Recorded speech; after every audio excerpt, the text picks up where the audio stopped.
ಮಂಗಳೂರಿನ ಸಹಕಾರಿ ಬ್ಯಾಂಕ್ನಲ್ಲಿ ಹಾಡಹಗಲೇನೆ ಕೋಟಿ ಕೋಟಿಯನ್ನ ಲೂಟಿ ಮಾಡಿದ್ರಲ್ಲ, ಆ ಪ್ರಕರಣಕ್ಕೆ ಸಂಬಂಧಪಟ್ಟಂತೆ ಪೊಲೀಸರ ತನಿಖೆ ಚುರುಕುಗೊಂಡಿದೆ.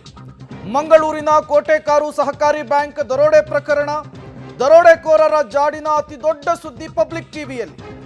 ದರೋಡೆಕೋರರು ಕೇರಳದಲ್ಲೂ ಇಲ್ಲ, ತಮಿಳುನಾಡಿನಲ್ಲೂ ಇಲ್ಲ.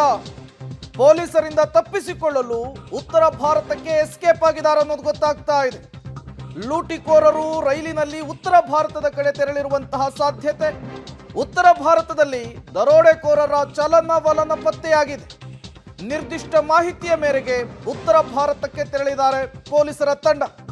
ಬೆಂಗಳೂರಿನ ವಿಮಾನದಲ್ಲಿ ಮಂಗಳೂರು ಪೊಲೀಸರು ಹೊರಟಿದ್ದಾರೆ ಎನ್ನುವಂತಹ ಮಾಹಿತಿ ಸಿಕ್ಕಿದೆ. ಶತಾಯಗತಾಯ ಮಂಗಳೂರಿನ ಬ್ಯಾಂಕ್ನಲ್ಲಿ ಲೂಟಿ ಮಾಡಿದಂತಹ ಡಕಾಯಿತರನ್ನ ಹೆಡೆಮುರಿ ಕಟ್ಟುವುದಕ್ಕೆ ಪೊಲೀಸರ ತನಿಖೆ ಈ ಮೂಲಕ ಚುರುಕುಗೊಂಡಿದೆ.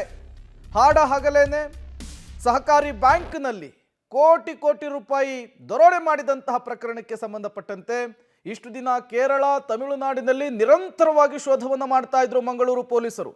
ಈಗ ಮಂಗಳೂರು ಪೊಲೀಸರಿಗೆ ದರೋಡೆಕೋರರ ಅತಿ ದೊಡ್ಡ ಹಿಂಟ್ ಸಿಕ್ಕಿದೆ.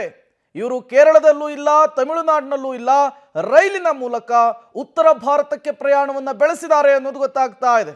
ಅವರ ಜಾಡನ್ನ ಹಿಡಿದು ಪೊಲೀಸರು ಕೂಡ ಈಗ ಉತ್ತರ ಭಾರತಕ್ಕೆ ವಿಮಾನದ ಮೂಲಕ ತೆರಳುತ್ತಾ ಇರುವಂತಹದ್ದು. ಈ ದರೋಡೆಕೋರರನ್ನ ಬೇಟೆಯಾಡಲಿಕ್ಕೆ, ದರೋಡೆಕೋರರಿಗೆ ಬಲೆ ಬೀಸಲಿಕ್ಕೆ ಈಗ ದೊಡ್ಡ ಮಟ್ಟದ ಪ್ಲಾನ್ ಅನ್ನು ಕೂಡ ಮಂಗಳೂರು ಪೊಲೀಸರು ಮಾಡಿಕೊಂಡಿದ್ದಾರೆ. ಉತ್ತರ ಭಾರತಕ್ಕೆ ಈಗ ಪೊಲೀಸರ ತಂಡ ತೆರಳಿರುವಂತಹದ್ದು, ಅಲ್ಲಿ ದರೋಡೆಕೋರರ ಜಾಡನ್ನ ಬೆನ್ನು ಬಿದ್ದಿದೆ.